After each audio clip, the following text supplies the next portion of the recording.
अस्सलाम वालेकुम, आप देख रहे हैं प्रोग्राम एजेंडा 5 और मैं हूं हसनैन वहाब। नाजरीन, 5 न्यूज़ के ब्यूरो चीफ कामरान जहरी के खिलाफ झूठी FIR पर कराची से कश्मीर तक तमाम सहाफ़ती बिरादरी जो है वो सरापा एहतजाज है। मेयर कराची मुर्तज़ा वहाब की जानिब से कराची शहर का मसला दिखाने पर जो बारिश के अंदर कराची शहर की सूरत हाल हुई, कराची शहर 3 दिन तक डूबा रहा। कराची की जो लोकल इंतज़ामिया थी, जो शहरी इंतज़ामिया थी, जो KMC थी, KMC के अंडर काम करने वाले तमाम इदारे, उनके लोग, उनकी इंतज़ामिया शहर में बारिशों के दौरान गायब रही।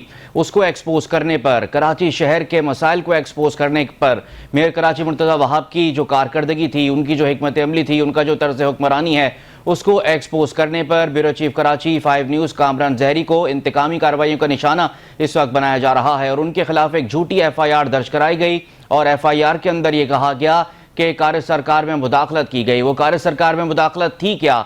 जब KMC के सिटी वार्डन गैर कानूनी तौर पर रात की तारीखी में 3 बजे गैर कानूनी इकदाम कर रहे थे, जो कि उनके दायरे इख्तियार में है ही नहीं। वो केबल ऑपरेटर्स एसोसिएशन की तारें काट रहे थे और वो तारें भी उन गाड़ियों के जरिए उनकी मदद हासिल करके काटी जा रही थी जो cable operators association of Pakistan की थी, जिन पर बेजा कब्जा किया गया था। और ये कब्जा भी KMC के सिटी वार्डन्स की जानिब से किया गया था और मेयर कराची के हुक्म पर किया गया था। इस गैर कानूनी इकदाम को रोकने के लिए, उसकी निशानदही करने के लिए, उनके इस गैर कानूनी इकदाम को एक्सपोज करने के लिए bureau chief Karachi 5 news Kamran Zehri ने आवाज़ बुलंद की और उसी की पादाश में उनके खिलाफ न्यू टाउन थाने में एक झूठी FIR दर्ज कराई गई, जिसके ऊपर तमाम सहाफ़ती बिरादरी जो है सरापा एहतजाज है, उनके साथ इज़हार हमदर्दी किया जा रहा है। और आज इसी सिलसिले में कराची प्रेस क्लब पे बड़ा एहतजाज किया गया, बड़ा मुजाहरा किया गया, जिसके अंदर पूरे कराची से, सिंध से ताजिर बिरादरी, सियासी रहनुमा और जो बड़े सहाफ़ी थे, उन तमाम सहाफ़ियों ने शिरकत की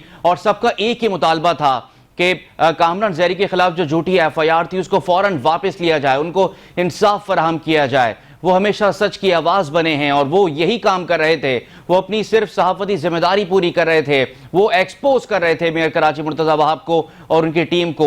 एक तरफ जो काम उनका बनता है, जो शहर कराची के लिए उन्होंने काम करना था बारिशों के दौरान, आम जो दिन होते हैं उसके दौरान, वो कर नहीं रहे हैं। मेयर कराची हैं, वो फादर ऑफ द सिटी हैं, लेकिन लोग उनको ढूंढ रहे होते हैं परेशानी में। लेकिन मेयर कराची मुर्तज़ा वहाब आपको मिलते हैं तो सोशल मीडिया पर वीडियोस में मिलते हैं। जो कराची का असल चेहरा है वो हम दिखा रहे हैं और एक कराची का जो चेहरा है वो मेयर कराची मुर्तज़ा वहाब दिखा रहे हैं। कराची में रोजाना जो लोग सड़कों पर सफर करते हैं वो जानते हैं कि कराची शहर की इस वक्त हालत है क्या। आप किसी भी सड़क पर, कराची की बड़ी सड़क पर, मरकजी सड़क पर चले जाएं, बड़ी शाहराह पर चले जाएं, आपको फुर्सत नहीं मिलेगी नजर हटाने की रोड के ऊपर से। जो कराची शहर का इस वक्त हार हुआ है बारिश के बाद, आपको गड़े ही गड़े नजर आएंगे। मेयर कराची मुर्तज़ा वहाब कहते हैं कि वो सिर्फ कराची शहर के 106 शाहराहों के मेयर हैं। सिर्फ उन्हीं शाहराहों पर कराची के अवाम जाकर देख लें और सबकी तर्जुमानी हम कर रहे थे बारिशों के बाद, जिस पर हमें इंतकामी कार्रवाई का निशाना बनाया गया, झूठी FIR दर्ज कराई गई और इस वक्त बड़ी तादाद में एहतजाज हो रहा है पूरे पाकिस्तान में। इस पर बात करने के लिए हमें ज्वाइन करेंगे, हमारे साथ मेहमान भी मौजूद होंगे। लेकिन आपको मैं सूरत हाल बताऊं, जो इस शहर की सूरत हाल है इस वक्त, वो पूरे कराची के लोग इस वक्त सख्त परेशान हैं। और क्या मेयर कराची मुर्तज़ा वहाब, जो कराची में रहने वाले 3 करोड़ से ज्यादा अवाम हैं, क्या उन तमाम 3 करोड़ अवाम के खिलाफ FIR कटाते फिरेंगे? क्योंकि हर शहरी इस वक्त शिकायत करता नजर आ रहा है। जो शहर की सूरत हाल है, बदतरीन सूरत हाल है, जो शहर के बासी, कराची शहर के बासी इस वक्त एक्सपीरियंस कर रहे हैं। यासिर हुसैन हमारे नुमाइंदे हमारे साथ मौजूद हैं, उनसे इस मामले पर बात करते हैं। यासिर, बताइएगा, आज हमने देखा कि बड़ी तादाद में सहाफ़ती बिरादरी और सियासी रहनुमा और ताजिर रहनुमा प्रेस क्लब पर मौजूद थे। एक बड़ा एहतजाजी मुजाहरा किया गया जिसमें इज़हार हमदर्दी किया गया है कामरान जहरी के साथ। और ये FIR जो झूठी काटी गई है, क्या कहना था वहां पर जो लोग मौजूद थे एहतजाज के अंदर उनका? जी बिल्कुल, देखिए, जब एहतजाज की कॉल दी गई तो सहाफती जो बिरादरी थी वो बड़ी तादाद में प्रेस क्लब वहां पहुंची, एहतजाज में शिरकत की। जबकि ताजिर बिरादरी हो या सियासी शख्सियात हो, वो भी जो एहतजाज था उसमें उन्होंने शिरकत की और अपना एहतजाज रिकॉर्ड करवाया। तो वहां पर कामरान जहरी के साथ यकजहती का इजहार किया और मेयर कराची जो मुर्तज़ा वहाब साहब हैं उनको भी आड़े हाथों लेते हुए उनको कहा कि ये जो झूठे मुकदमे करवा कर आप सहाफियों को डरा रहे हैं, धमका रहे हैं, इस तरह से नहीं चलेगा। ये जो सारे मामले के कामरान जहरी साहब जो के ब्यूरो चीफ कराची है उनके ऊपर जो मुकदमा किया गया है ये सरासर इनके ऊपर जाती है, क्योंकि जो शफाफ शफाफियत के साथ जो उन्होंने सहाफती फराइज अंजाम दिए बारिशों के दिनों में, उन्होंने कराची का असल चेहरा जो है वो दिखाया, उसका जो आईना था उनको मुर्तजा वहाब को वो दिखाया, सच की चीजें जो है वो दिखाई। उसका बदला जो लेने के लिए जो है मुर्तजा वहाब साहब जो है वो मंजर आम पे आए और उन्होंने जो एक FIR ब्यूरो चीफ कामरान ज़हरी के खिलाफ कटवाई, जबकि जो वहां पर सियासी रहनुमा और जो वहां पर ताजिर बरादरी वहां पहुंचे और जबकि सीनियर सहाफी वहां पर बड़ी तादाद में मौजूद थे, उन्होंने यकजहती भी की। उन्होंने कहा कि इस तरह के हथकंडों से हम नहीं घबराएंगे, हमारा काम जो है वो सहाफत है और सहाफी हमेशा सच और हक की बात करता भी है और दिखाता भी है, क्योंकि सहाफी का जो हथियार है, जो उसका जेवर है वो एक कलम है और कलम से बड़ी ताकत जो है वो कोई भी नहीं होती। दूसरी कोई ताकत ऐसी नहीं है जो कलम से बड़ी हो। हमारे पास कलम की ताकत मौजूद है और हम लिखते रहेंगे। अच्छा, यासिर एक बात बताएं कि मेयर कराची मुर्तजा वहाब नाराज किस बात पर हैं? क्या हमने ये दिखाया कि कराची डूबा हुआ था? क्या ये झूठ था? हमने ये दिखाया कि लोग सड़कों पर परेशान थे, उनकी गाड़ियां डूबी हुई थी। कराची की मरकजी शारा फैसल जो कराची की पहचान है वो पूरी डूबी हुई थी। क्या ये झूठ था? नाले हमने दिखाए, नालों में कचरा भरा हुआ था, नालों की सफाई नहीं हुई थी, प्री मानसून सीजन गुजरा, फिर सफाई का काम नहीं किया गया। क्या ये झूठ था? कराची की सड़कें तबाहाल हैं, कराची का इंफ्रास्ट्रक्चर तबाह है, क्या ये झूठ था? मतलब हम दिखाएं क्या फिर, अगर मेयर कराची सच दिखाने से इतने नाराज हो रहे हैं तो? देखिए, मेयर कराची की बारिशों के दिनों में एक वीडियो वायरल हुई जिसके ऊपर वो कभी दीवार के ऊपर चढ़ रहे थे, कभी वो नालों में झांक रहे थे, कभी वो दरख्तों पर चढ़ रहे थे।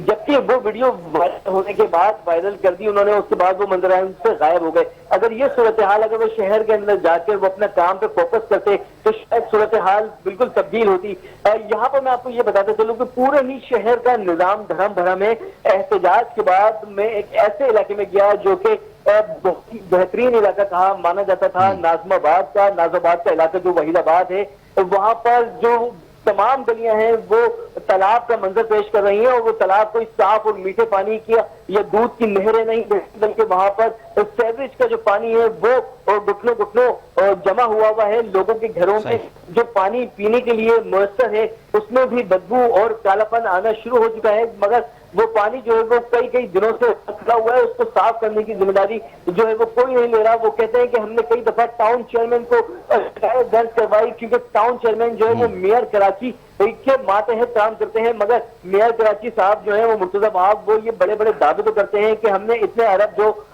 टैक्स जो बजट है वो टाउन चेयरमैन को दे दिया।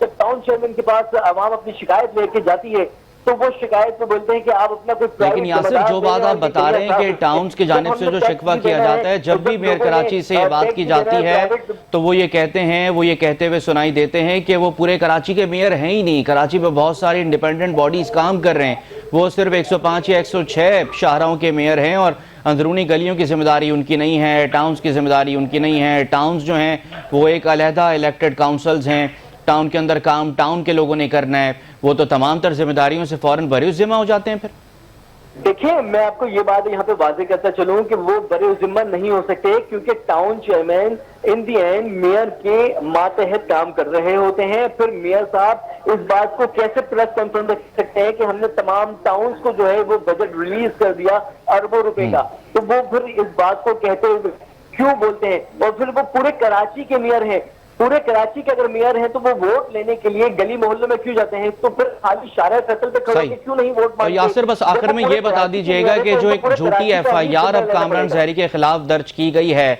इस FIR के बाद क्या सहाफी सच बोलना छोड़ देंगे? क्या कामरान ज़हरी काम करना छोड़ देंगे जो काम वो कर रहे हैं? बिल्कुल, देखिए ऐसा बिल्कुल हरगिज नहीं होगा, क्योंकि सहाफी एक निडर सहाफी होते हैं और वो अपने हक और सच की बात जो है वो चाहे उनके ऊपर तशद्दुद हो, चाहे उनके पास झूठे मुकदमात हो, वो सच बोलना और हकाइक दिखाना नहीं छोड़ते। और ऐसे ही कामरान ज़हरी साहब जो दूसरे और सीनियर सहाफी हैं वो ऐसा बिल्कुल नहीं करेंगे, चाहे जितने मुकदमात हो जाए, चाहे जितना हो जाए, सच जो है वो हम मंजर आम पर लाते रहेंगे, उसको हकाइक बताते रहेंगे, दिखाते रहेंगे, चाहे मात हो चाहे तशद्दुद हो, उसके बावजूद हकाइक से पर्दा जो है वो हटाना सहाफी का काम है। और बिल्कुल सही, और यही काम सहाफी का बिल्कुल से निशानदेही कर रहे हैं। बहुत शुक्रिया यासिर हुसैन, हमारे नुमाइंदे हमारे साथ मौजूद थे। ब्रेक पर जाएंगे, ब्रेक से वापस आएंगे तो इस वक्त पंजाब में जो सैलाबी सूरत हाल है और जो भारत की आबी जारियत है उसके बाद क्या सिचुएशन इस वक्त बन गई है, कहां कहां सैलाबी सूरत हाल है और कहां पर इस वक्त सबसे ज़्यादा खदशा जाहिर किया जा रहा है। ब्रेक से वापस आएंगे तो तफसीलात आपके सामने रखेंगे।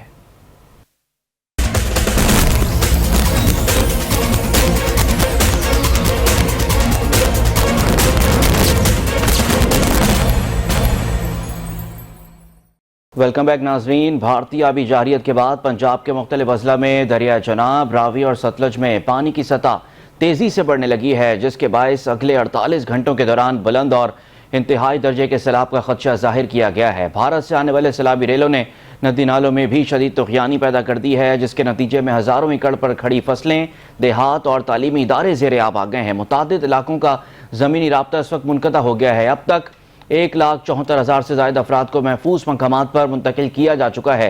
सियालकोट में गुज़िश्ता 24 घंटों के दौरान 405 मिलीमीटर से ज़ायद बारिश रिकॉर्ड की गई है। दरिया सतलज में गंडा सिंह वाला के मकाम पर पानी का बहाव 1,95,000 क्यूसिक तक पहुँच गया है। दरिया रावी में जसड़ के मकाम पर 90,000 क्यूसिक और शाहदरा पर 40,000 क्यूसिक रिकॉर्ड किया गया है। नाला डैक में भी खतरनाक हद तक पानी जमा होने से सैलाबी सूरत हाल पैदा हो गई है, जबकि भावल नगर, कसूर, ओकाड़ा, विहाड़ी से हज़ारों अफराद महफूज मकामात पर मुंतकिल किए जा चुके हैं। अहमदियार और गिरदनवा में सैलाबी रेले के बायस बस्तियां ज़ेर आब आ गई हैं, जबकि सैकड़ों एकड़ पर तैयार फसलें मुकम्मल तौर पर तबाह हो गई हैं। महकमा मौसमियात के मुताबिक आइंदा 12 से 24 घंटों के दौरान लाहौर, गुजरांवाला, गुजरात, रावी डिवीजन और आज़ाद कश्मीर और गिलगित बल्तिस्तान में शदीद बारिशों का इम्कान जाहिर किया गया है।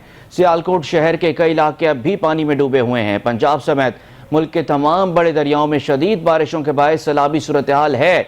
माहिरीन के मुताबिक दरियाओं में डैम्स न बनाए जाने की सूरत में कुल ज़ख़ीरे से ज़ायद पानी समंदर बुर्द हो चुका है। तफसीलात के मुताबिक 1 अप्रैल से अब तक 1,18,00,000 एकड़ फीट पानी समंदर बुर्द हो चुका है। 1 अप्रैल से अब तक $11 अरब मालियत का पानी समंदर में ज़ाया हो चुका है। अब अंदाज़ा लगाएं कितनी बड़ी ये फिगर है। और 1 मिलियन एकड़ फिट पानी की इकनॉमिक वैल्यू $1 अरब के करीब है। डैमों में पानी का मजमूई ज़ख़ीरा 1,16,00,000 फिट है और समंदर में अब भी 2,11,000 क्यूसिक पानी गिर रहा है। दरिया जहलम पर मंगला डैम 75% भर चुका है। मंगला डैम में पानी का ज़ख़ीरा 57 लाख एकड़ फिट है और गुंजाइश 70 लाख एकड़ फिट के करीब है। दरिया सिंध से सबसे ज़्यादा पानी इस वक्त समंदर में जा रहा है।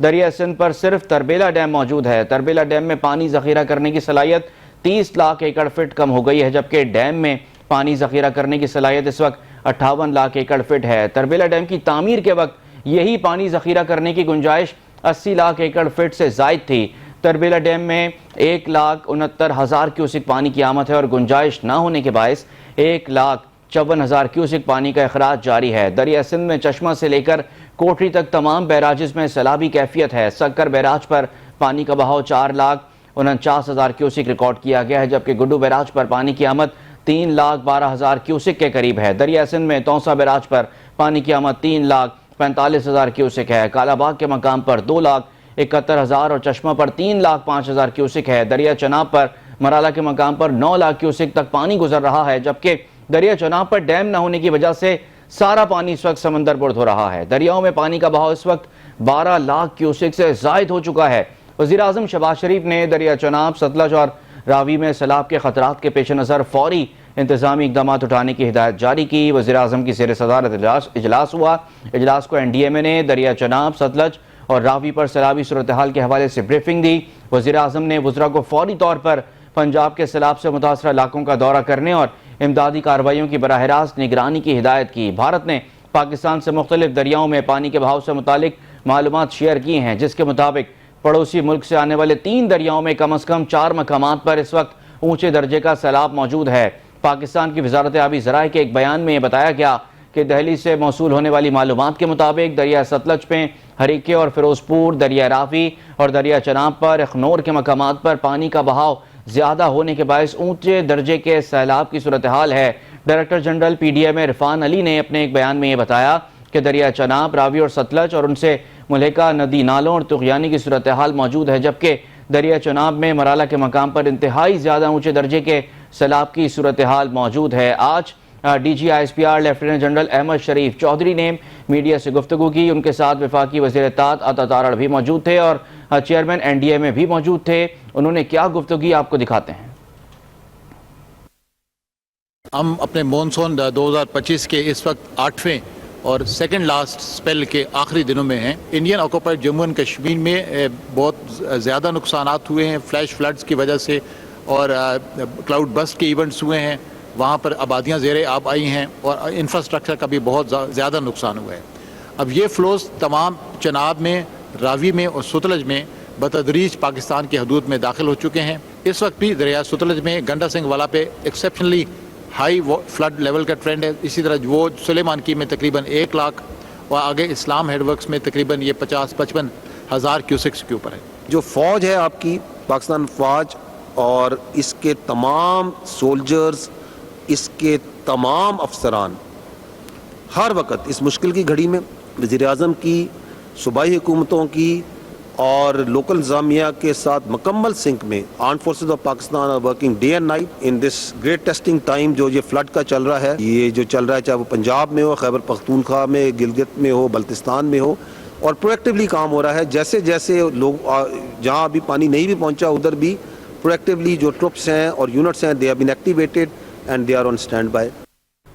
खतरा अभी भी बरकरार है और आने वाले दिन मजीद खतरनाक हो सकते हैं। खैबर पख्तूनख्वा और पंजाब के बाद सिंध में भी सैलाब का खदशा पैदा हो गया है। नेशनल डिजास्टर मैनेजमेंट अथॉरिटी ने सिंध में सैलाब से मुतालिक हाई अलर्ट जारी कर दिया है। अब सूरत हाल क्या बनने जा रही है और इस वक्त ग्राउंड रियलिटी क्या है? पंजाब के जो दीगर अजला हैं, 8 अजला में इस वक्त फौज को तलब कर लिया गया है, वहाँ पर क्या सूरत हाल है, लोगों को किस तरह से रेस्क्यू किया जा रहा है, इस पर बात करते हैं। हमारे पैनल्स हमारे साथ मौजूद हैं।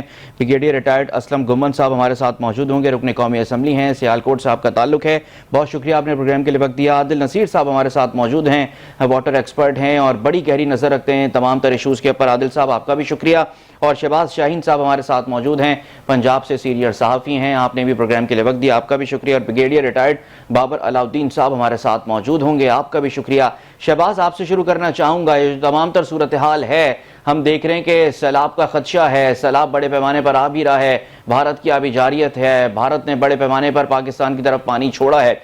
ग्राउंड रियलिटी इस वक्त है क्या? पंजाब के जो अजला सबसे ज़्यादा मुतासिर हैं, वहाँ पे क्या सूरत हाल है, क्या मनाजिर देखे हैं आपने वहाँ?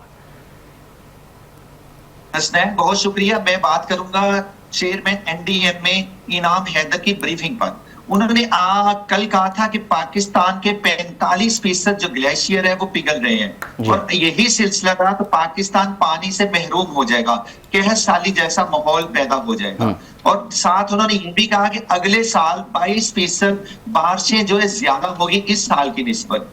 और मुझे ये बताएं कि जब 2010 में हमारा फ्लड आया तो उसे सुपर फ्लड का नाम दिया गया और उसमें 2010 की हुकूमत पाकिस्तान ने 2012 में एक पॉलिसी बनाई और पॉलिसी में उसमें ये वाज़ेह पॉलिसी बनाई और कहा गया कि जो भी पहाड़ों पे, नदी नालों पे, दरियाओं पे कोई तामीराती काम नहीं होगी, कोई कंस्ट्रक्शन का काम नहीं किया जाएगा। और कल जो चेयरमैन ने पीडीएम में एनडीएम में ने ये इनाम हैदर साहब ने कहा कि हमारे अब नदी नालों और पहाड़ों और दरियाओं के ऊपर तमीर रोकना नागजीर हो चुका है।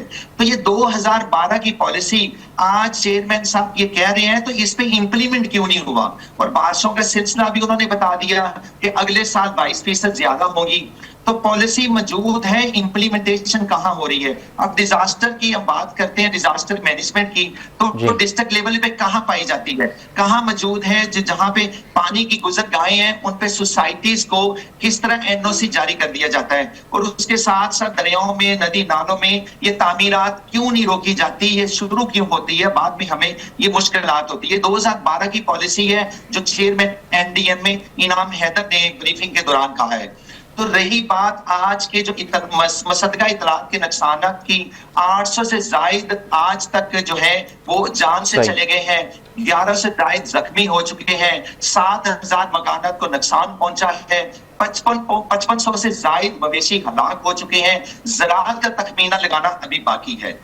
अब रही बात इस दरिया सतलुज और दरिया रावी के हिसाब से और दरिया चनाब में कितना नुकसान हो रहा है, जो आबी जारियत भारत ने की है उससे ज्यादा नुकसान क्या हो रहे हैं। तो दरियाई सतलुज से और दरियाई चनाब से ज्यादा जो मैंने कल विजिट किया है या जो आज मैंने देखा है तो उसमें दरियाई रावी में ज्यादा नुकसान हो सकता है। अगर 2 लाख से ज्यादा, जिस तरह पीडीएम के इरफान काटिया ने रात प्रेस कॉन्फ्रेंस की है, तो उन्होंने बताया 2 लाख से जायद क्यूसेक पानी जो आज रात गुजरेगा दरियाए रावी से, तो शाहदारा का इलाका हो, लाहौर का इलाका हो, हेड बल्लो की हो, या उकाड़ा हो या साहिवाल हो, ऐसे ये जाते जाते दरियाए रावी ज्यादा नुकसान पहुंचा सकता है। उसकी रीजन ये है कि 2010 के बाद दरियाए रावी में फ्लड जो था वो उस सिलसिले से नहीं आया था, और डिस्ट्रिक्ट इंतजामिया जहां जहां से दरियाए रावी गुजरता था, लोगों ने इलीगल कब्जे किए हुए दरियाओं में उन्होंने काश्तकारी की हुई है,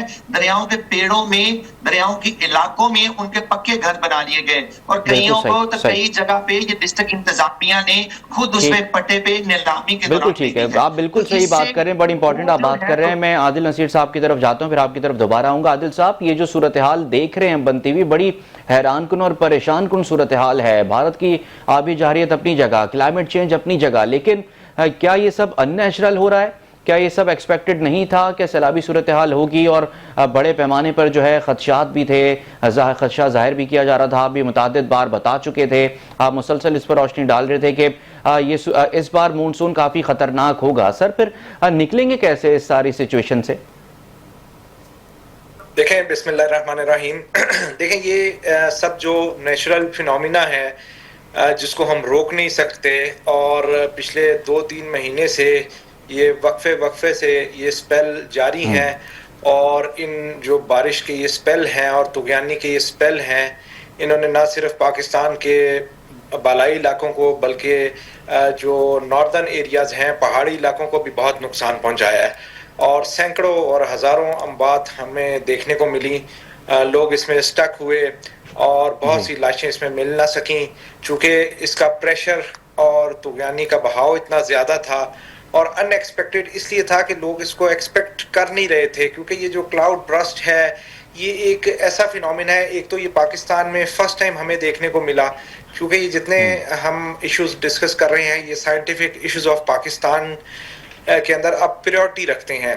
अब अगले आने वाले सालों में आप देखेंगे जैसे कि अगले साल एक्सपेक्ट किया जा रहा है कि 22 से 30% बारिशें ज़्यादा होंगी, बल्कि ये तो एक डाटा के मुताबिक है, लेकिन जो मेरे अपने ख्याल के मुताबिक, क्योंकि जो ग्लेशियर मेल्टिंग जो हो रही है उसका जो फिनोमिना है, अगर उसको हम कैलकुलेट करें मैथमेटिकली तो ये तकरीबन 35% से ज़्यादा तजावज़ करेगा। और अब ये जो एरियाज ज़ेरे आब आए हैं, इनकी सफाई और उन कच्ची आबादियों जो इसके तबाह हुई हैं जो इस तूफान की वजह से, उनकी रिहेबिलिटेशन का अमल वो एक बड़ा मुश्किल काम है कि 1 साल के अंदर उसको मुकम्मल किया जाए। अभी आप देखेंगे सर्दियाँ आएंगे और 2-3 महीने बाद फिर यही मानसून के स्पेल्स आ जाएंगे।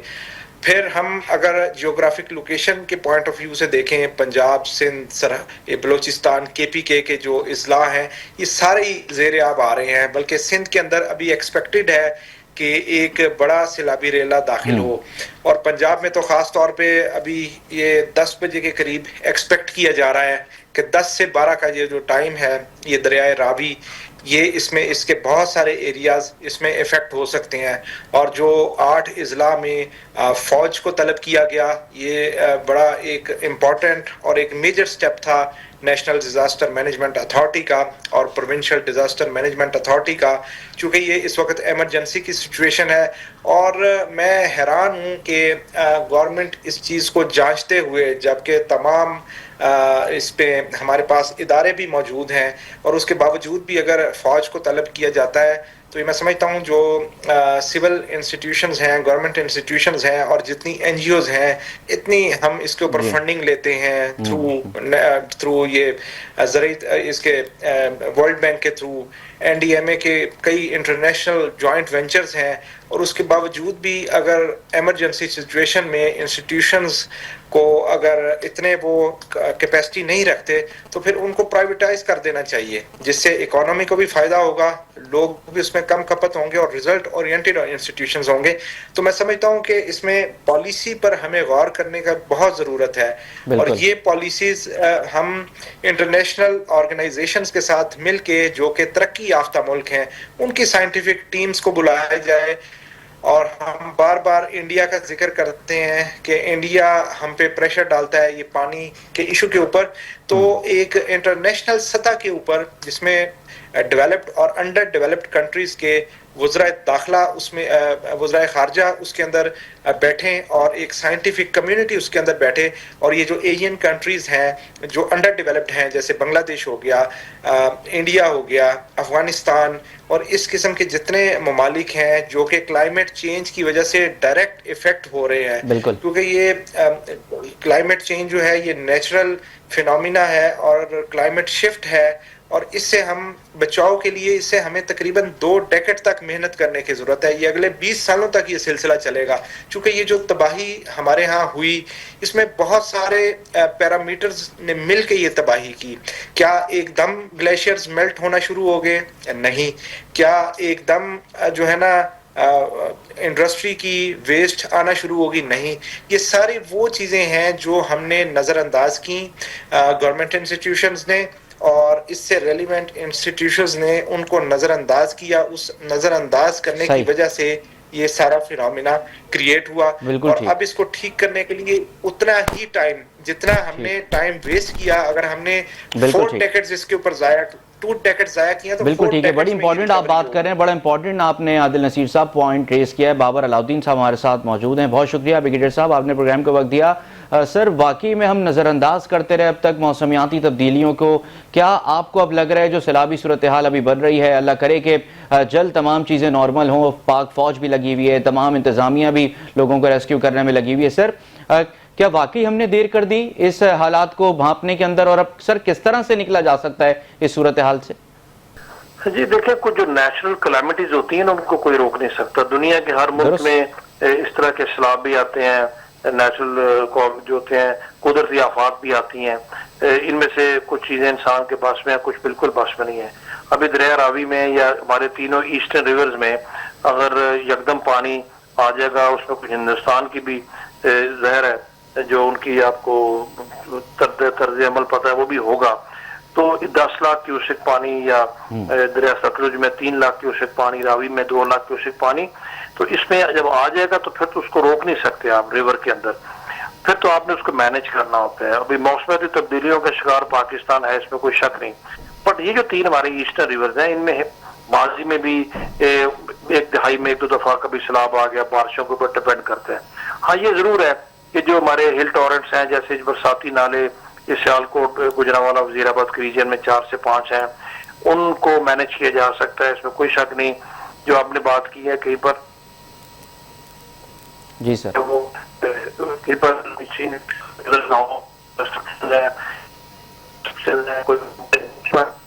जी जी उस पर नहीं है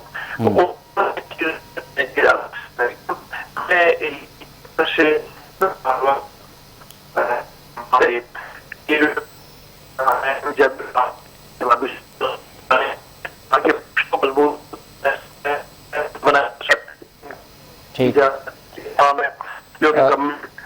बाबर साहब, हम आपको दोबारा से कनेक्ट करते हैं, बड़ी मुश्किल हम आपको सुन पा रहे हैं, बड़ी डिस्टॉर्शन आपकी आवाज़ में हमें आ रही है। मैं शहबाज आपकी तरफ आता हूँ। शहबाज, जिस तरह से बाबर साहब भी बात कर रहे हैं कि हमें उसको अब मैनेज करना पड़ेगा, क्या आपको ग्राउंड पर ये सूरत हाल नज़र आ रही है? इंतज़ामिया तैयार थी इस तमाम तर सूरत हाल के लिए, क्या अच्छी तरह उसको मैनेज किया जा रहा है? और हम मैनेज कब तक करते रहेंगे? हम इसका मुस्तकिल हल कभी निकाल सकेंगे या निकल सकता है?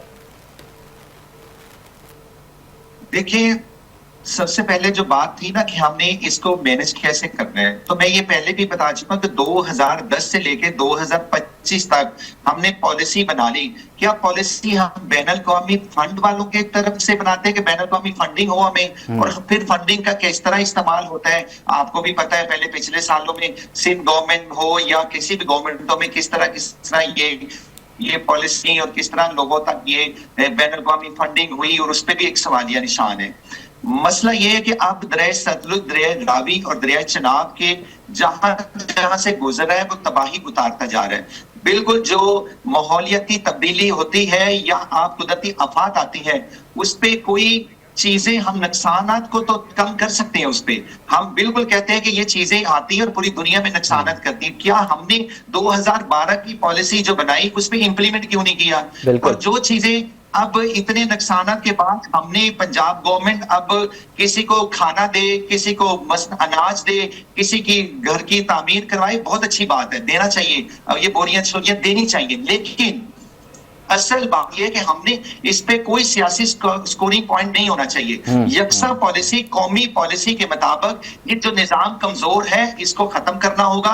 जो मसलन इस तरीके से जिस तरह हमने समूदरी इसको मतलब आप ये कह रहे हैं कि अब जरूरत है कि मिसाक मईशत, मिसाक जमहूरियत की तरह मिसाक मौसमियाती तब्दीली भी होना चाहिए पाकिस्तान।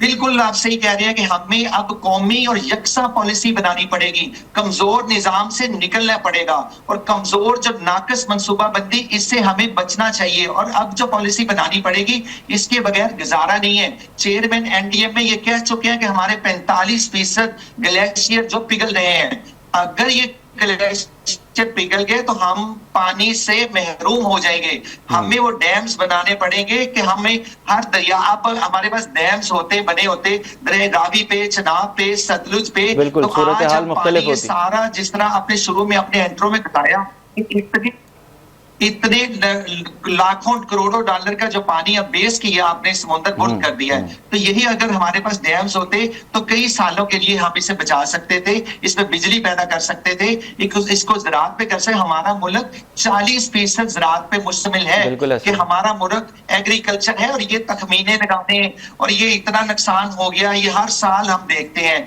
लेकिन इस पे मनसूबाबंदी कहीं नजर नहीं आती हमें। और शहबाज, हम अभी भी तकिया कर रहे हैं कि जो बैनुल अक़वामी बिरादरी है वो पाकिस्तान की मदद करे। आदिल नसीर साहब वज़ीर आज़म अभी परसों भी बात कर रहे थे, वो ये कह रहे थे कि पाकिस्तान अकेला इस सूरत हाल से नहीं निमट सकता।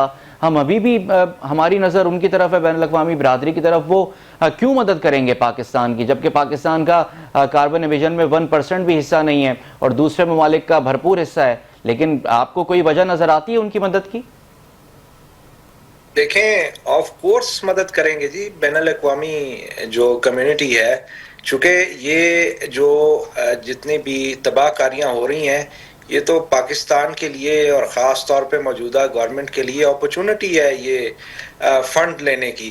चूँकि आपको पता है सिंध में जब सैलाब आते हैं कितनी फंडिंग आती है और कितनी यूटिलाइजेशन है उस फंड्स की, तो इसी तरह पंजाब में भी यही सूरत हाल है। तो हम तो बहसियत कौम, क्योंकि ये लीडर्स हम ही में से सिलेक्ट होते हैं, और इसके ऊपर क्या मैं तबसरा करूं कि आप खुद इस चीज़ को हम समझते हैं कि इंटरनेशनली इस वक्त पाकिस्तान की दूसरी दुनिया के सामने क्या पोजीशन है। सऊदी अरब हो, ईरान हो, टर्की हो, हम तो इन ममालिक जो करीबी ममालिक हैं, चाइना हो, इनसे फंड्स, उसके बाद फिर यूरोपियन कंट्रीज़, उनकी तरफ हमारी नज़र होती है, वर्ल्ड बैंक की तरफ।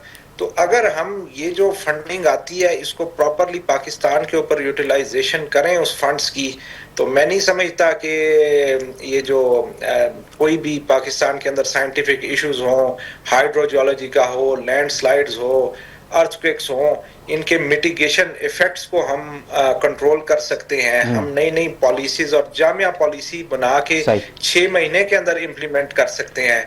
आप सिर्फ ये देखें कि ना सिर्फ इसमें लोगों की जानें जाती हैं, और साथ आप देखें हेल्थ इश्यूज कितने क्रिएट हो रहे हैं।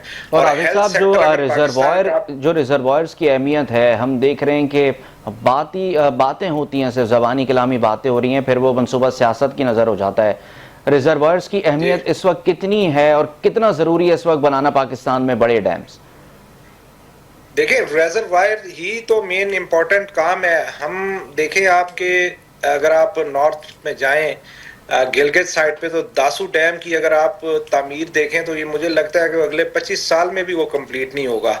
आई डोंट नो कि जो पॉलिसीज बना रहे हैं या जो लोग उसकी मॉनिटरिंग एंड कंट्रोल जिनके हवाले है, वो किस हवाले से प्रोग्रेस रिपोर्ट उसकी देख रहे हैं। आपको याद होगा कि साबिक चीफ जस्टिस ऑफ पाकिस्तान जिन्होंने डैम्स के नाम पे कितना फंड लिया, उसके बाद उनकी कोई इवेल्युएशन नहीं हुई, कोई मॉनिटरिंग नहीं हुई, और आम आवाम का, गरीब लोगों का पैसा किस तरीके से यूटिलाइज हुआ, और फिर गवर्नमेंट ने को उन्होंने कैसे इम्प्लीमेंटेशन करवाया। थ्रू बिजली के बिलों के अंदर वो पैसे लग के आए, कोई और यूटिलिटी के अंदर वो पैसे लग के आते थे।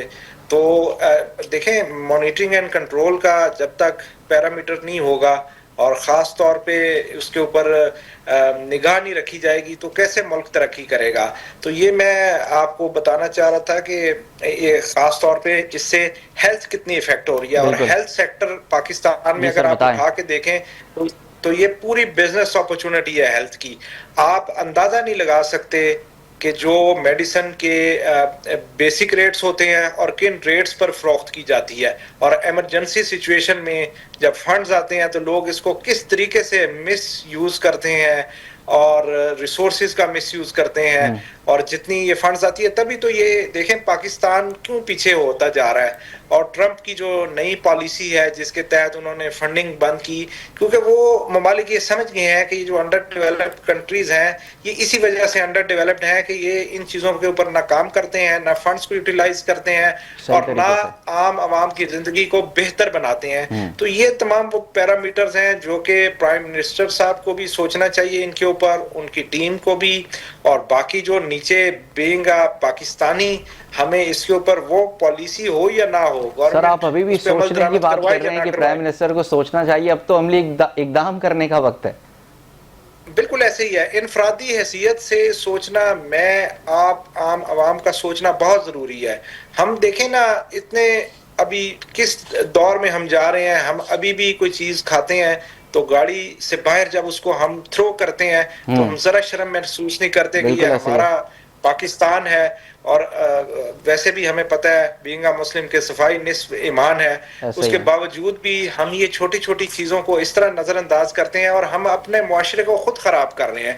ये सारी रीजंस क्लाइमेट चेंज के फिनोमिना के अंदर काउंट हो रही हैं और बड़ा हिस्सा भी अपना प्ले कर रही हैं। हम देख रहे हैं कि पोल्यूशन भी पाकिस्तान में, हम खुद से कोई चीज़ करने की कोशिश नहीं करते, उसकी जिम्मेदारी फिर गवर्नमेंट भी है, इंतज़ामिया भी है। आप सही कह रहे हैं कि खुद को भी बदलना पड़ेगा। बहुत शुक्रिया, आदिल नसीर साहब हमारे साथ मौजूद थे और शहबाज शाहीन ने हमें ज्वाइन किया और ब्रिगेडियर रिटायर्ड बाबर अलाउद्दीन साहब हमारे साथ मौजूद थे और unfortunately brigadier retired Aslam Gumman साहब हमें ज्वाइन नहीं कर सके, उनकी तरफ सिग्नल्स का कुछ इशू था। आपका भी बहुत शुक्रिया, आपने प्रोग्राम के लिए वक्त दिया। इसी के साथ ही मुझे और मेरी टीम को इजाज़त दीजिए, आपसे फिर मुलाकात होगी। अपना ख्याल रखिएगा, अल्लाह हाफ़िज़।